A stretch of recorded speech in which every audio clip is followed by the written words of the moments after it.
ଭିନ୍ନ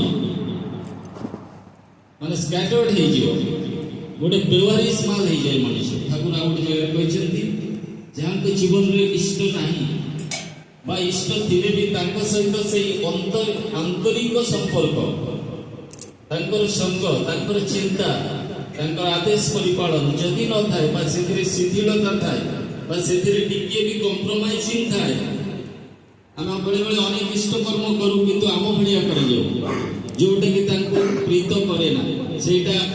ସେଇଟାକୁ ସେବା ଅପରାଧ ବୋଲି ନାଁ ଦିଆଯାଇଛି ବୈଷ୍ଣବ ଶାସ୍ତ୍ରରେ। ସେଇଥିପାଇଁ ଆଚାର୍ଯ୍ୟ ଆମର ମାନଦଣ୍ଡ। କୋଉ କଥାଟା କିଭଳି କରିବାକୁ ହୁଏ, ଇଭିନ୍ ଏଇ ସତ୍ସଙ୍ଗଟା କିଭଳି କରିବାକୁ ହୁଏ, ତାର ଗୋଟେ ମାନଦଣ୍ଡ ସେ ଫିକ୍ସ କରିଛନ୍ତି। ଆମେ ଆମ ଭଳିଆ 5 ଜଣ 5 ପ୍ରକାରରେ କହିପାରୁ। କେମିତି ପ୍ରଣାମଟା କରିବ, କେମିତି ଇଷ୍ଟବୃତ୍ତି ପଠେଇବ, କେମିତି ଯାଜନ କରିବ, ପ୍ରତ୍ୟେକଟି ଜିନିଷର ଗୋଟେ ମାନଦଣ୍ଡ ହେଉଛନ୍ତି ଆଚାର୍ଯ୍ୟ।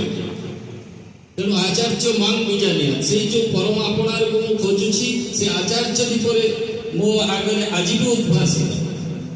ଯୋଉ ପିଲାମାନେ ଆଜି ବେଶୀ ଆଚାର୍ଯ୍ୟ ଦେବଙ୍କ କଥା କହୁଛନ୍ତି, ମୁଁ ତ ଦେଖେ ରବିନାରାୟଣ କଥା ଅନେକ ଜାଗାରେ ଶୁଣିଲେ ସେ ଆଚାର୍ଯ୍ୟ ଦେବ କେନ୍ଦ୍ରରେ ସେଇ କଥା ଗୁଡାକ କହେ, ଅନେକ ଅବିନ୍ଦାଙ୍କର କଥା ଗୁଡ଼ିକ ସେଇଟା କୁହନ୍ତି। ତେଣୁ ତା ମାନେ ଏଇ ଆଚାର୍ଯ୍ୟଙ୍କୁ ବାଦ ଦେଇ ଜ୍ଞାନ ଗବେଷଣା କରିବ ଯତ ସାମଞ୍ଜସ୍ୟ ରଖିବା କଠିନ। ହରାଇବୁ ପଥ ନିୟତ, ହରାଇବୁ ପଥ ନିୟତ। ତେଣୁ ପ୍ରତିମୂର୍ତ୍ତରେ ଆମେ ପଥ ହରାଇବାର ସମ୍ଭାବନା ଅଛି। 1000 କରିକି ବି ଯଦି ବିଧି ମାଫିକ ଆମେ ଆଚାର୍ଯ୍ୟ ମାଫିକ ନ କରୁ, ସେଇଟା ଭୁଲ ଭଲ ହେଇଯାଏ। ତେଣୁ ସାଧୁ ସାବଧାନ ବୋଲି କୁହାଯାଇଛି। ଠାକୁର ସବୁବେଳେ ଏଇ ୱାର୍ଡଟାକୁ ୟୁଜ୍ କରୁଥିଲେ, ବର୍ଡଟା ବି ୟୁଜ୍ କରୁଥିଲେ।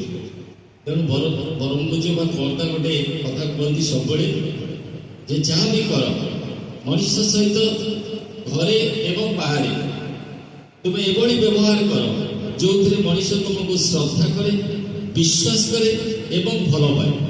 এই 3টা ଜିନିଷ, ଶ୍ରଦ୍ଧା ବିଶ୍ୱାସ, ଏ 2ଟା କୋରିଲେଟେଡ।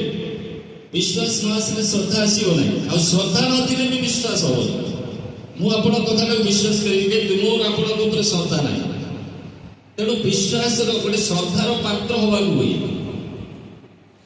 ତେବେ ଯାଇକି ମୋ କଥାଟା ମୁଁ ଯୋଉ କହୁଛି ଭାଇ ଦୀକ୍ଷାଟା ଦିଅ, ଦେଖିବ ତମର ମଙ୍ଗଳ ହବ। ଏ ଦୀକ୍ଷା ନେଇଛ କିଛି ତ ସତ୍ସଙ୍ଗକୁ ଯାଉନ ଭାଇ, ସତ୍ସଙ୍ଗ ଯାଅ ନା। ଯଦି ସେ ମୋ ଉପରେ ଶ୍ରଦ୍ଧା ତାର ଥାଏ, ମୋ କଥାଟା ସେ ଶୁଣିବ, ବିଶ୍ୱାସ କରିବ ଏଇ କଥାଟା। ତେଣୁ এই শ্রদ্ধা বিশ্বাস দুইটি ভাই। ଆଉ ଲାଷ୍ଟଟା ତ ଇମ୍ପୋର୍ଟାଣ୍ଟ ୱାନ୍, ଲଭ୍, ভালোবাসা। ମଣିଷ ତୁମକୁ ଭଲ ପାଏ, ମଣିଷ କେତେବେଳେ ଆମକୁ ଭଲ ପାଏ, ମୁଁ ଯଦି ତା ଭଲରେ ଥାଏ। ବେଳେବେଳେ ଦେଖାଯାଏ ଗୋଟେ ମଣିଷ ଖରାପ ମଣିଷ, ତାର ଖରାପ କଥାଟାକୁ ପରିପୂରଣ ବି ଜଣେ କରୁଛି, କାହିଁକିନା ସେ ତାକୁ ଭଲ ପାଏ। ଯୋଉଟା ଯାହାର ଉଦାହରଣ ଠାକୁର ନିଜେ। ହେମକବି ଜଣେ ଖରାପ ମଣିଷ, ସେ ଯୋଉ ବୃତ୍ତିରେ ଥିଲା ସେ ବି ଖରାପ ପ୍ରବୃତ୍ତିଟା, ନିଶା କରିବା। ଠାକୁର ତାଙ୍କର ଯାହା କିଛି ସବୁକୁ ଜଳାଞ୍ଜଳି ଦେଲେ, ନିଜର ତଥା ସଂଗଠନର, ସତ୍ସଙ୍ଗ ସଂଗଠନର, ଯାହା ତା ପାଇଁ ମଦ ଆଣିକି ଦଉ। ଅନେକ ଠାକୁରଙ୍କୁ ଉପବାଦ ଦେଲେ ଯେ ଦେଖ ଏଥର ସତ୍ସଙ୍ଗରେ ମଦ ଚାଲିଲାଣି, ଆଉ କିଛି ଦିନ ପରେ ନାରୀ ବି ଚାଲିବ। ସେଗୁଡ଼ା ତାର ଆନୁଷଙ୍ଗିକ ଜିନିଷ। ଠାକୁରଙ୍କ ପାଖରେ ଅନେକ ଆପତ୍ତି କଲେ, ଠାକୁର ଆଉ ଯାହା କରୁଛନ୍ତି ଏଇ ଜିନିଷଟାକୁ ବନ୍ଦ କରନ୍ତୁ, ଆମେ ଆଉ ରାସ୍ତାରେ ବାଟ ଟେକି ଚାଲିପାରୁନାହୁଁ। ତାହେଲେ ଦେଖନ୍ତୁ ଗୋଟେ ମଣିଷ ପାଇଁ ଠାକୁର ଯଦି ଏତେ ଡେଡିକେଟ୍ କରିପାରନ୍ତି, ଦେଖାଗଲା ଫଳଟା କିନ୍ତୁ ମଧୁର ରହିଲା। ତେଣୁ ଆମର ଭାବିବାର ନାହିଁ, ଏଠି ଯୋଉମାନେ ଠାକୁରଙ୍କ ପରାମର୍ଶ ଦଉଥିଲେ ସେମାନେ ଠିକ ଥିଲେ ନା ଭୁଲ ଥିଲେ, ଏଇଠି ଗୋଟେ ଭାବିବାର କଥା ଅଛି। ଏମିତି 1000 ଯୁକ୍ତି ଆସିବ, ସେଇଟା କିନ୍ତୁ ଆମ ମାଫି। କିନ୍ତୁ ତାଙ୍କର ଲୀଳା ବଡ଼ ବିଚିତ୍ର ଲୀଳା। ଆମେ ପୂର୍ବ ଯୁଗରେ ଡିପି ୱାର୍କ ଆମେ କହୁଛେ ଏଇ ଯୁଗରେ ଆରମ୍ଭ ହେଇଛି। ମୁଁ ତ ଭାବେ ଚୈତନ୍ୟ ମହାପ୍ରଭୁ ବି ଡିପି ୱାର୍କ କରୁଥିଲେ। ନିତ୍ୟାନନ୍ଦକୁ କଣ କହିଲେ? ପ୍ରଭୁ କହେ ନିତ୍ୟାନନ୍ଦ জীব সব হইল অন্ধ, কেহ না লইল হরির নামে। এক নিবেদন করে প্রভু নিবেদন করছেন ভক্তଙ୍କୁ। আজ এতে আচার্য দেব কହୁଛନ୍ତି নিবেদন, নিবেদন রিকোয়েস্ট। এক নিবেদন করে নয়নে হেরিবি যায়, কাহাକୁ ଦେଖିବି নয়নে হেরিবি যারে, কৌশি বাছঞ্চার নাই। কৃপা করে লয়াইবি নাম। নিত্যানন্দ মহাপ্রভু দেখন্তু ভক্ত চরিত্রে পতଳା ଅହଙ୍କାର, ତାର ବିଚାର କିଛି ନାହିଁ। ପ୍ରଭୁ କହିଛନ୍ତି ଯାହାକୁ ଦେଖିବ ତାକୁ ନାମ କହିବ। ସେଦିନ କେହି ଆଉ ନାମ କଲେନି, ଲାଷ୍ଟକୁ ଜଗାଇ ମାତାଇ 2ଟା ହାବୁଡ଼ରେ ପଡ଼ିଲେ, ମଦ ପିକି ମାତା। ଭାଇ ମୋର ଗୁରୁଦେବ କହିଛନ୍ତି ତୁମେ ଟିକେ ହରିନାମ କର। ନା ଆମ ଦ୍ୱାରା ହବନି, ଆମେ ମଦ ଫଦ ପିଉଛୁ ଦେଖୁଛ, ତମେ ଆଉ ଦୁସରା ଲୋକ। ନା ନା ତମେ ବହୁତ ବଢିଆ লোক জনা পড়ছে তুমি উপযুক্ত পাত্র প্রভু করে নাও এই কথা ভিতরে অনুরোধ করছেন সেমানে মনা করছেন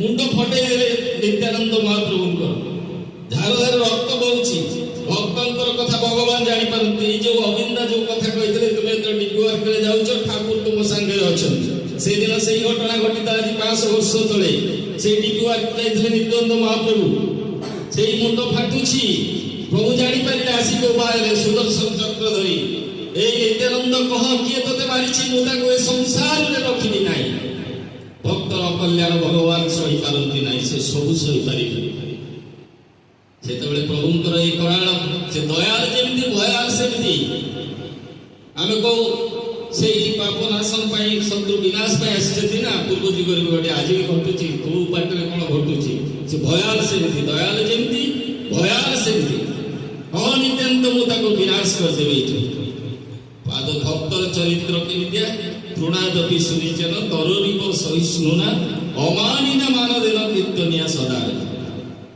ପାଦ ତଳେ ପଡ଼ି ଯାଇଛନ୍ତି ପ୍ରଭୁଙ୍କର ପ୍ରଭୁ ଶାନ୍ତ ହୁଅନ୍ତୁ ମତେ କେହି ମାରିନି ନା ଏ ରକ୍ତ ବାହୁଛି ନା ନା ମୁଁ ଟିକେ ଏମିତି ପଡ଼ି ଯାଇଥିଲି ଆଉ ଜଗାଇ ବାନ୍ଧାଇ ଏମିତି ନା ସେମାନେ ଟିକେ ଧମକଉଥିଲେ ମତେ କେହି ମାରିନାହାନ୍ତି ମିଛ କହିଲେ ବଞ୍ଚେଇବା ପାଇଁ ଗୋଟେ ମଣିଷଙ୍କୁ ଠାକୁର ଯେମିତି ଗୋଟେ ମଣିଷକୁ ବଞ୍ଚେଇବା ପାଇଁ ମଦ ବଦଳ ଆଣିକି ଧରି ଦଉଥିଲେ ଆଜି ଏଇ ମଣିଷଟାକୁ ବଞ୍ଚେଇବା ପାଇଁ ସେ ଏଇ ଯୋଉ ଘଟଣାଟା କଲେ ସେଇ ପାଷାଣ୍ଡ ଦିଟା ଦେଖୁଛି ଆମେ ମୁଣ୍ଡ ଫଟେଇଛୁ এই প্রভুଙ୍କର କରାଳ ପ୍ରତି ଆମକୁ ବିନାଶ କରିଦେବା ପାଇଁ ବାହାରିଛି ସେ ପୁଣି ଆମକୁ ବଞ୍ଚେଇବା ପାଇଁ ହିଁ କରୁଛି ଯାହାର ମୁଣ୍ଡ ଫଟେଇଛୁ ସିଏ ଆମକୁ ବଞ୍ଚେଇବା ପାଇଁ ହିଁ କରୁଛି କବିର ଦାସଙ୍କ ଗୋଟେ ଦୋହା ମନେ ପଡେ जो तुझे कांटा बुबे तो बुबे उसके फूल तेरा ही रहेगा उसका कांटा बनेगा फिर सूल ମୋ ରାସ୍ତାରେ କଣ୍ଟା ବିଛେଇଛି ବୋଲି ମୁଁ କାହିଁକି ଫୁଲ ନ ବିଛେଇ ପାରିବି କିନ୍ତୁ ଆମେ ଟ୍ରିଟ୍ ଫର୍ ଟ୍ୟାଟ୍ ଏଇସବୁ ତଥାକଥିତ ଅବିଦ୍ୟା ଗୁଡ଼ିକ ଆମ ମୁଣ୍ଡକୁ ଖାଇଛି ସବୁ